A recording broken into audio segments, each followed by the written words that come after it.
আসসালামু আলাইকুম। আমি ঢাকা মিরপুর থেকে এসেছি, নৌবাহিনী কলেজের একজন ছাত্র। আমার নাম মোহাম্মদ ফাওয়াজ। আমি একটি প্রশ্নের সর্বপ্রথম এটি উত্তর দিতে চাই, সেটা হচ্ছে জামাতে ইসলাম কেন চাঁদাবাজি করে না, কেন কোনো লুটতরাজের সাথে জামাত ইসলাম নেই। মূলত আমি প্রথমে একটি কথা বলে দিতে চাই, সেটা হচ্ছে আমাদের অন্যান্য দল যদি আমরা দেখে থাকি গত 53 বছরে আমাকে একটা দল আপনি আমাকে ইন্ডিভিজুয়াল দেখাবেন যে একটি সেবামূলক প্রতিষ্ঠান কিংবা কর্মসংস্থান তৈরি করেছে, কোনো দল পাবেন না। তাদের আইডিওলজি হচ্ছে নেতার পিছনে নেতাকর্মী ঘুরবে, জয় বাংলা নাইলে জয় বাংলাদেশ জিন্দাবাদ স্লোগান দিবে আর নেতার নাম নিবে, এটা হচ্ছে তাদের আইডিওলজি। জামাতের আইডিওলজি এটা নয়। তাদের আইডিওলজি কিভাবে একটি নতুন প্রতিষ্ঠান তৈরি করা যায়। আপনি যদি গত 53 বছরে খেয়াল করেন, অসংখ্য জামাতের হাসপাতাল, অসংখ্য ব্যাংকিং সেক্টর তৈরি করা হয়েছে, যার কারণে জামাতে ইসলামের যে নেতাকর্মীরা রয়েছে পড়াশোনা শেষে তারা যদি চাকরিও না পেয়ে থাকে তাদেরকে ওইখানে নিয়োগ দেওয়া হয়, এবং যার কারণে তাদের চাঁদাবাজি কিংবা এইসব কাজে লিপ্ত হতে হয় না। তারা একটি অর্থনৈতিক ভালো একটি কাজের মাধ্যমে তাদের জীবন বাহন করতে পারে। এবং জামাতের আদর্শ এবং অন্য একটি দলের আদর্শের ভিন্ন কোথায়। আমি একটি কথা বলতে চাই, অন্য একটি দলে আপনি সেন্ট্রাল থেকে টাকা পাবেন, টাকা যদি না পান আপনি চাঁদাবাজিতে লিপ্ত হবেন। আপনি বিএনপি বলুন, আওয়ামী লীগ বলুন, ছাত্র দল বলুন, ছাত্রলীগ বলুন, সবাই একই ক্যাটাগরি। আপনি ছাত্র শিবির বলুন যদি, বা জামাত ইসলাম বলুন, এদের অর্থ উৎস কিন্তু এইটা নয়। এদের অর্থ উৎসটা কোথায় আমি আপনাকে বলি। ক্লাস 9-এর একটি ছাত্র, আমার নামটা ঠিক মনে নেই, আমাদের গ্রামে বরিশালের একজন ভাই, সে ক্লাস 9-এ থাকতে তার বাবা মা মারা যায়, তার পড়াশোনা সে ছেড়ে দিবে ভেবেছে। তখন জামাত যে সংগঠন তার সাথে কথা বলে যে তার সম্পূর্ণ ব্যবস্থা তারা গ্রহণ করে, তাকে সম্পূর্ণ শিক্ষিত করে, তাকে দেশের বাইরে পাঠায় পড়তে, এবং তাকে ডক্টর বানিয়ে বাংলাদেশে ফেরত আনে। এখন আমার প্রশ্ন, একজন বিবেকবান মানুষ জীবনেও কি তাকে যেই দলটা, যে সংগঠনটা এত উচ্চ একটা পর্যায়ে নিয়ে গিয়েছে, তাকে জাতীয় রাষ্ট্রের সম্পদ বানিয়েছে, তাকে কি তার কাছে কি কোনো সাহায্য চাওয়া লাগবে দলটা থেকে? সে তো একজন বিবেকবান মানুষ, সে নিজে থেকে তার অর্থের 50% দান করে দেবে এই দলের জন্য। এই একটা কারণে জামাতের কারো কাছে চেয়ে খেতে হয় না। আর জামাতের প্রত্যেকটা নেতাকর্মী যারা রয়েছে তাদের মাস শেষে একটি অ্যামাউন্ট উল্টা দিতে হয়, জামাতে অনুদান দিতে হয়, এবং সেই টাকা দিয়ে এই যে আমি যা বললাম প্রথমে, এই ছেলেটাকে পড়িয়েছে, এরকম অসংখ্য অসহায় এবং দরিদ্র ছেলেকে পড়ানো হয়, ছেলে মেয়েকে, এবং এই টাকা দিয়ে, এই আমাদের অনুদানের টাকা দিয়ে। কারণ আমার প্রশ্ন, যেই ছেলে বা মেয়েটা এত কষ্ট করে দলে টিকে থাকার জন্য টাকা দিতেছে, নিজে থেকে নিজের পকেট থেকে টাকা খরচ করতেছে, তাছাড়া মাস শেষে 2টা করে বই পড়তে হয়, বই পড়ে ওইটার পরীক্ষা ভাইভা দিতে হয়, 5 ওয়াক্ত নামাজ পড়তে হয়, নামাজে সে জামাতে কয় রাকাত পড়তেছে, কয় রাকাত জামাতে পাচ্ছে না, সব রিপোর্ট প্রদান করতে হয়। এত কষ্টের পরেও যে মানুষটাই দলে থাকবে, ওই মানুষটার কি নৈতিকতা নিয়ে কোনো প্রশ্নের আর কোনো দিক রয়েছে? ওই দল, ওই মানুষটা কি কোনো স্বার্থের জন্য দল করতেছে? ওই মানুষটার ভিতরে নৈতিকতা আছে বলেই মানুষটা দলটা করতেছে। এত কষ্ট পেরিয়েও এই দলের প্রতি সে তার ভালোবাসাটা রয়েছে। এখন আপনি আমাকে কোন দিক দেখাবেন? 71-এ যে আলবদর, তারপরে রাজাকার বলে, এই দিকটা দেখাবেন? আমি আপনাকে একটি কথা ব্যক্ত করতে চাই।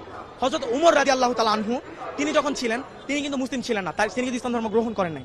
পরবর্তীতে মহানবী সাল্লাল্লাহু আলাইহি ওয়াসাল্লাম আল্লাহ তাআলার কাছে নিচে চায় যে তৎকালীন আরবের যে কোনো বড় দুই নেতার একজনকে আল্লাহ আমার করে দাও, এবং মহানবী সাল্লাল্লাহু আলাইহি ওয়াসাল্লামের যে কোরআন, সে তিলাওয়াত শুনে সে কিন্তু মুসলিম হয়েছে।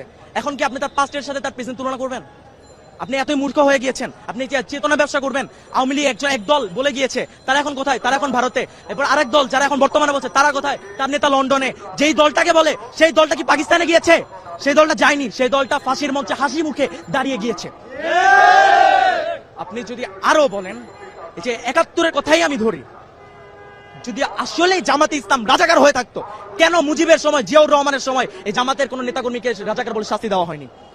কেন শেখ হাসিনা আসার পর নির্বাচনের দিন তিনি নিজে গিয়ে জামাতের হুজুরের কাছে গিয়ে বলেছে, হুজুর আমাকে দোয়া করবেন আমার জন্য, আজকে আমি নির্বাচনে দাঁড়িয়েছি? সে নিজে গিয়ে হুজুরের কাছে দোয়া নিয়ে আসছে। কেন নিয়ে আসছে? এবং 96-তে সে যখন জিতে যায়, জিতার পরে সে ওই ডিরেক্ট জামাতকে রাজাকার বলে ফেলে। কেন বলে? কারণ জামাত যে ইসলাম, জামাতে ইসলাম তাদের যে বিমত, সে মতের সাথে একতা প্রকাশ করেনি। কেন করবে?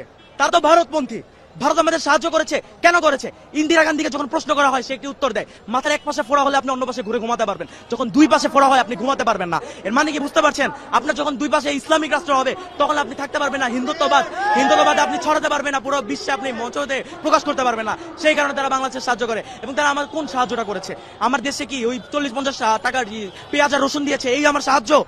আমি তাদেরকে মাছ শেষে আমার 1000 টাকা বছর শেষে আমি ইলিশ মাছ দিচ্ছি, তারা পুরো ফারাক্কার পানি আমাদের দিয়ে প্লাবিত করে ফেলতেছে আমার বাংলাদেশকে। আমরা কোনো কথা বলতেছি না। আরো যদি আমরা দেখি, তারা আমাদের দেশটাকে নিজেদের অঙ্গরাজ্য তৈরি করতে চেয়েছে, আর তারা আমাদের দেশের মাঝখান থেকে রেল বানিয়ে ফেলবে।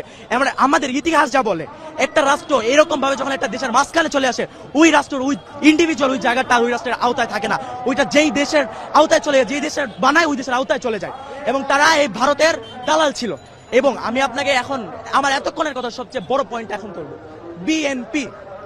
আমার আপনাদের সকলের কাছে একটা প্রশ্ন, বর্তমানে তো তারেক রহমান বাংলাদেশে নাই, তাহলে বিএনপির সবচেয়ে বড় নেতাকে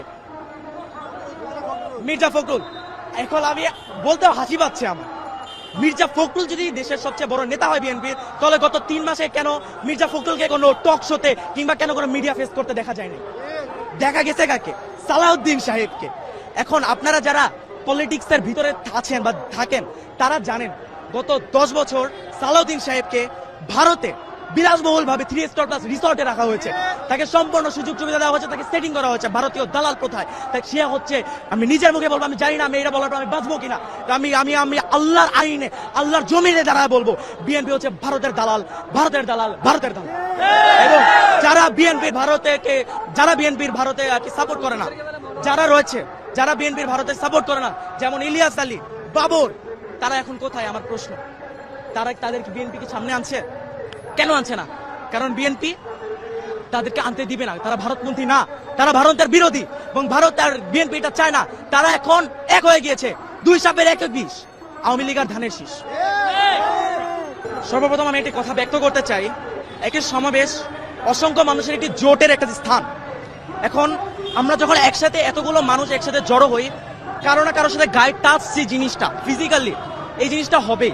আমার ইসলাম কি বলে একটি নারীর শরীর স্পর্শ করতে? আমার ইসলাম কিন্তু বলে না।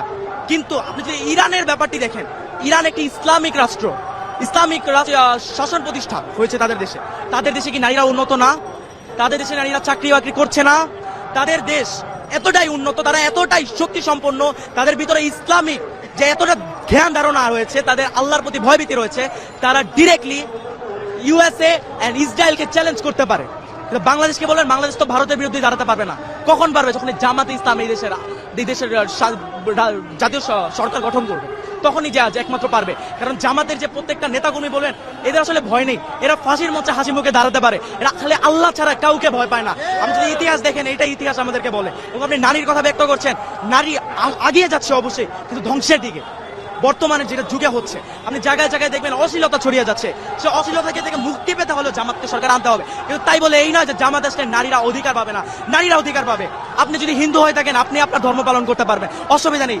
জামাত আসলে প্রফিটটা কোথায়? যারা ইসলামে বিশ্বাস করে, যারা পর্দা করে, তারা একটু সুবিধাটা বেশি পাবে, তারা সুন্দরভাবে পর্দা করতে পারবে, তাদের দিকে আড়াল চোখে কেউ তাকাতে পারবে না। এটা হচ্ছে জামাতের আশার আইডিওলজি, এবং তারা এটাই বিশ্বাস করে। কিন্তু কোনো নারী যে কর্মসংস্থানে যেতে পারবে না, এমন কোনো কথা জামাত ব্যক্ত করে না।